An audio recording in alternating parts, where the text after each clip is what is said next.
Have you ever noticed that your brain has the absolute worst timing? The second you decide, today's the day, I'm finally going to get my life together, your brain suddenly says, or we could get a pizza, watch 4 episodes of a show that we've already seen, and become a completely different person on Monday instead. Thanks, brain. Last week, we talked about why your brain keeps pulling you back. And if you haven't watched that video yet, I definitely recommend you starting there, because once you understand why your brain resists change, everything starts making a lot more sense.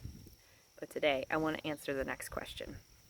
If your brain naturally wants to keep you the same, how do you actually change? Not by fighting yourself, not by trying harder, and definitely not by waking up one Monday morning and deciding you're going to become a completely different human by lunchtime. I've tried that. 0 stars. Would not recommend. Today, I want to show you something that completely changed the way I think about personal growth.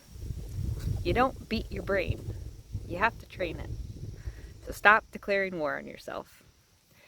Can I ask you something?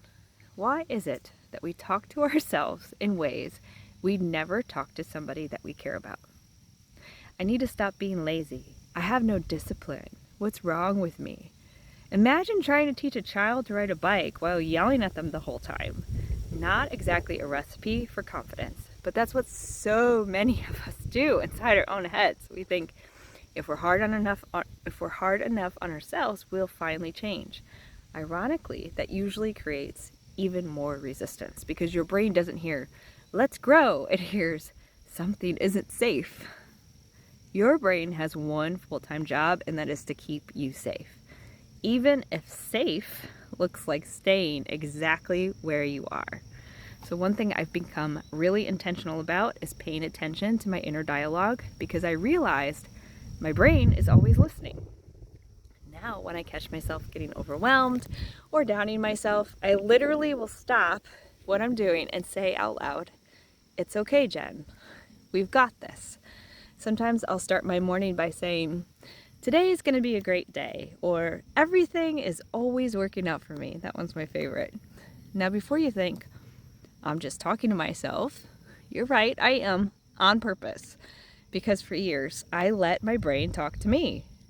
Now I'm learning to talk back. Not by pretending life is perfect and not by ignoring reality, but by gently reminding my brain, hey, we're safe. We'll figure it out. And also that we don't have to believe every fearful thought that shows up. I've noticed something interesting. The more I practice those conversations, the more natural they become. And over time, my brain starts responding very differently. Not because I won any kind of argument, but because I trained it to expect a different one. I kind of picture the brain like a really overprotective security guard. You walk up and say, I'd like to start a business, and it says, denied. Or you go, I'd like to upload my first YouTube video, and your brain goes, absolutely not. I'd like to have an uncomfortable conversation, and it goes, sounds dangerous. Thanks, brain. The funny part, your brain isn't trying to ruin your life, it's trying to protect you. It just isn't very good at telling the difference between what's unfamiliar and what's actually dangerous. Okay, so your brain is always practicing. Here's something I found actually fascinating, is that your brain doesn't really care what you hope happens. It only pays attention to what you repeat. So think about learning like how to drive, right? At first, you're nervous and every single thing feels awkward. Mirrors, signals, parking, trying not to hit the curb. And hopefully, after enough repetition, you don't really even think about it anymore. Your brain kind of says, oh, okay, this must be important. Let's automate it. And that exact same thing happens with your thoughts and with your habits and with your reactions. So, if every day you practice worrying, your brain gets incredibly efficient at worrying. And if every day you practice looking for problems, guess what your brain gets really good at finding? Problems. It's not judging you, okay? It's practicing. Which means the really exciting part is this. It's really easy, and you can give it something new to practice. So if you start a little smaller, then your brain won't be arguing with you. Can I make a confession though? I used to be the queen of like, new life starts Monday. Anybody else? Monday was going to be incredible. I'd wake up early. I'd go to the gym. I'd meal prep. I'd meditate. I'd read 10 pages, drink more water, and become wildly successful and apparently transform into a completely different human all before lunch. And then like by Tuesday, I was eating cereal for dinner out of the box, wondering what the hell happened. Thanks, brain. But anyway, here's what I finally realized.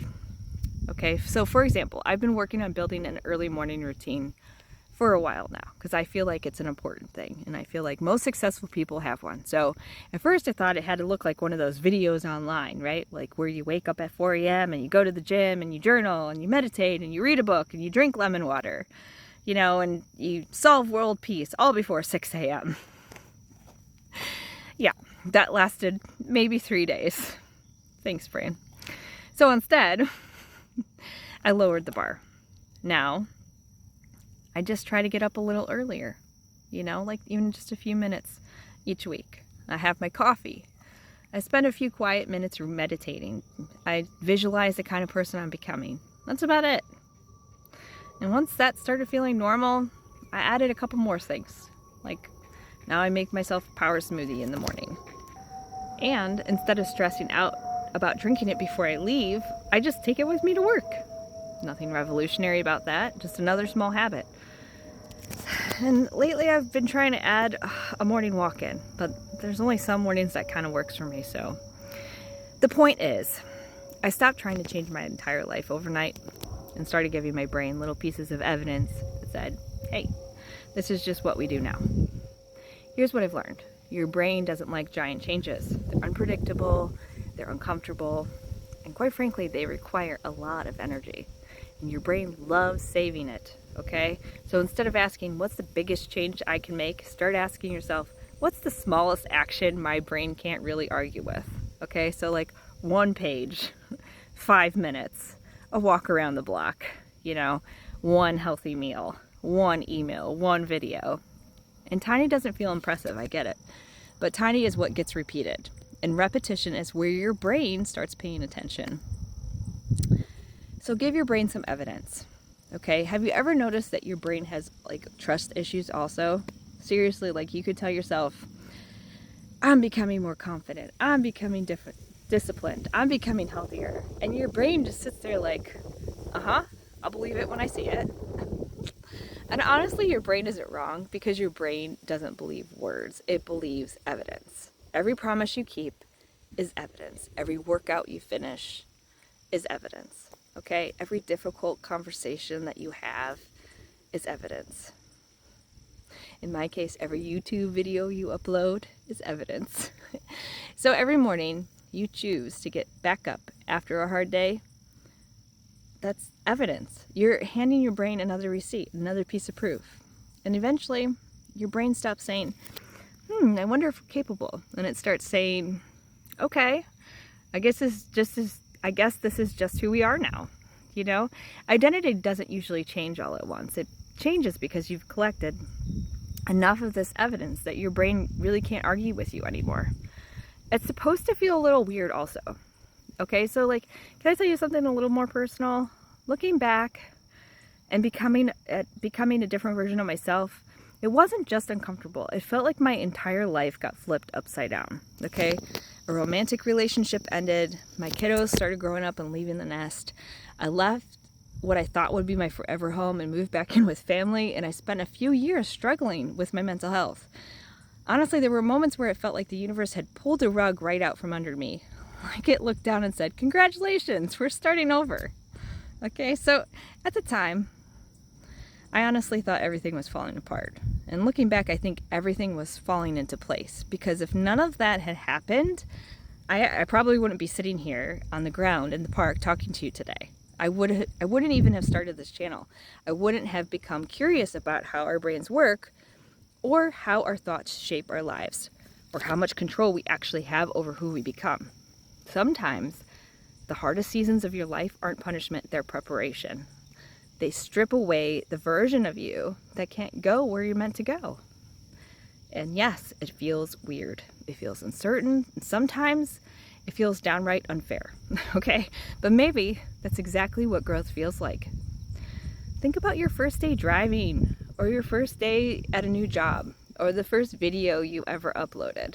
Nothing felt natural. But now, some of those things happen almost automatically. Your brain eventually stops saying, this is new, and starts saying, this is normal. That's the goal. Not perfection, normal. So, if there's one thing that I hope you remember from today's video, it's this. Stop fighting your brain and start trading it. Your brain isn't broken. It's doing exactly what it was designed to do, and that's to protect you. The only problem is sometimes it makes mistakes. Familiar for safe. The beautiful part is your brain is learning every single day. The question is, what are you teaching it? You know, every walk, every decision, every promise you keep, every moment you grow you choose growth over comfort. You're casting another vote for the person that you're becoming. You don't become a different person because one day you feel different. You become a different person because one day your brain finally says, oh, so this is who we are now. So honestly, I think that's a pretty amazing thing. And I feel like the power is really with us. I'd love to know in the comments, what's one small action you're going to repeat this week? Because remember, you don't have to change your whole life today. You just have to give your brain one more piece of evidence. Okay? And as always, keep mastering your state. I love you guys. Bye.